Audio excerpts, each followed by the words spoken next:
Ouvrez bien vos oreilles, ouvrez bien vos oreilles, ouvrez bien vos oreilles à ce que je vous dis maintenant. Le Fils de l'homme va être livré aux mains des hommes.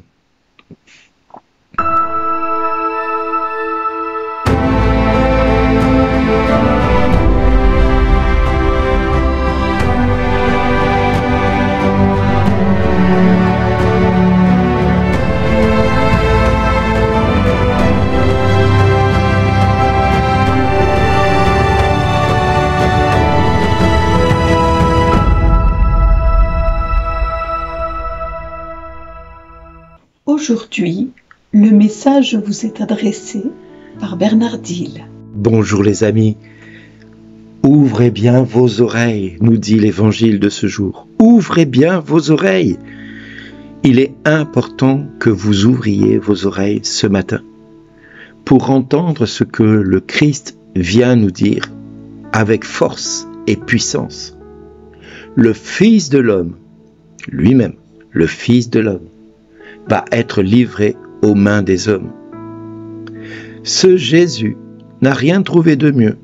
Au moment où il est, je dirais, au sommet de sa gloire, parce qu'il est admiré par la multitude d'hommes et de femmes qui le suivent partout en Israël, n'a rien trouvé de mieux que d'annoncer qu'il allait être livré aux mains des hommes.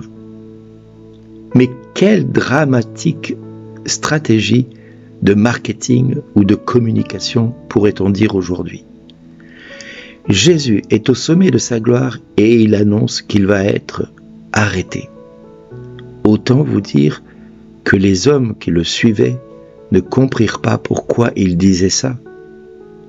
C'est comme si un président qui vient d'être élu annonçait que dès le lendemain il allait mourir ou qu'il allait être emprisonné pour faux ou je ne sais quoi.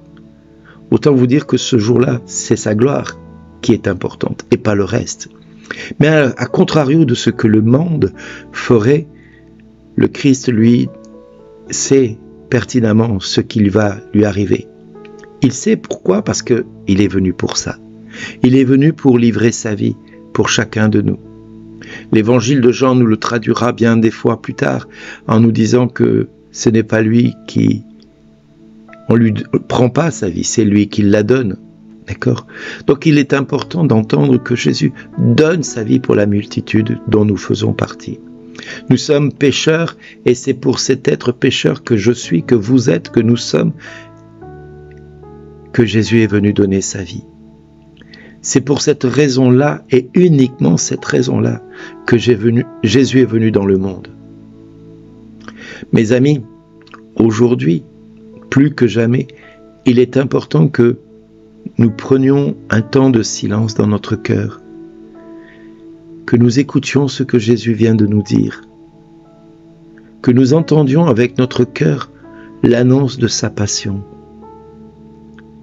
que nous prenions le temps de voir pourquoi il annonce cela et quel est le sens qu'il veut nous donner ce matin à chacun de nous.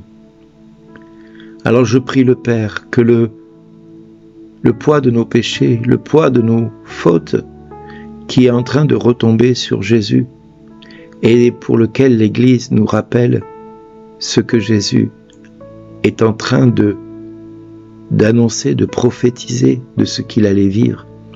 Oui les amis, Jésus sait pertinemment que nous sommes des êtres fragiles et que ces poids du péché qui pèse sur nos épaules nous entraîne irrémédiablement vers une perte définitive, vers une fin irrémédiable.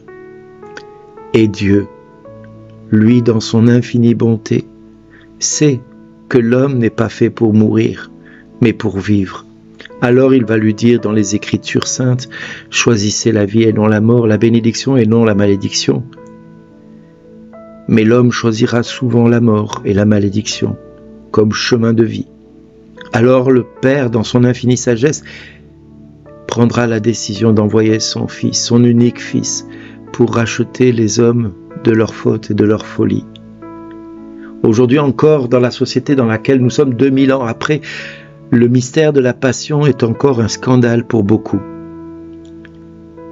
le mystère de cette passion qui nous interpelle dans ce que nous sommes de plus profond, de ce que nous sommes de plus avide, de plus cupide, orgueilleux, méchant. Oui, cette passion vient nous rejoindre dans notre humanité la plus méprisable qui puisse exister. Et bien malgré cela, malgré le mépris que nous pourrions avoir pour notre humanité, le Père, dans son infinie sagesse, voit en nous l'espoir de sa création, la beauté de sa création, la grandeur de sa création. Et il envoie son Fils unique pour sauver chacun de nous. Alors si aujourd'hui tu penses que ton existence est une erreur, si tu penses aujourd'hui que ton existence est un tragique drame qui est arrivé à la société et que ton existence n'a pas de sens à être présent aujourd'hui, rappelle-toi cet instant où Jésus vient donner sa vie pour toi. Non pas parce que tu es grand ou grande, puissant ou puissante, ni même que tu es saint ou sainte, non, il est venu parce que tu es pécheur et pécheresse. Mes amis, ne volez pas à Dieu la raison pour laquelle il a donné sa vie. Repentez-vous, convertissez-vous, croyez à la bonne nouvelle. Jésus a donné sa vie pour la multitude dont nous faisons partie. Alors ça peut être un scandale pour toi que le Christ donne sa vie et meurt sur cette croix, objet de scandale, humilié devant les hommes, dévêtu devant les hommes, rabaissé devant les hommes, à sa plus stricte pauvreté.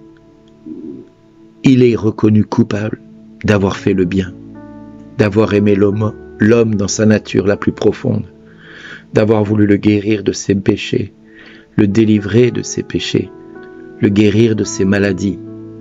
Oui, le Christ a donné sa vie et donne sa vie encore aujourd'hui pour toi, mon ami.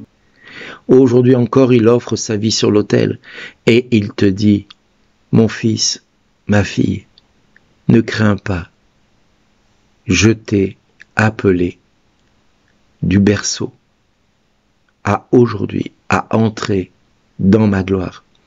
Aujourd'hui, je t'appelle alors que toi tu penses que tu es inutile dans ce monde.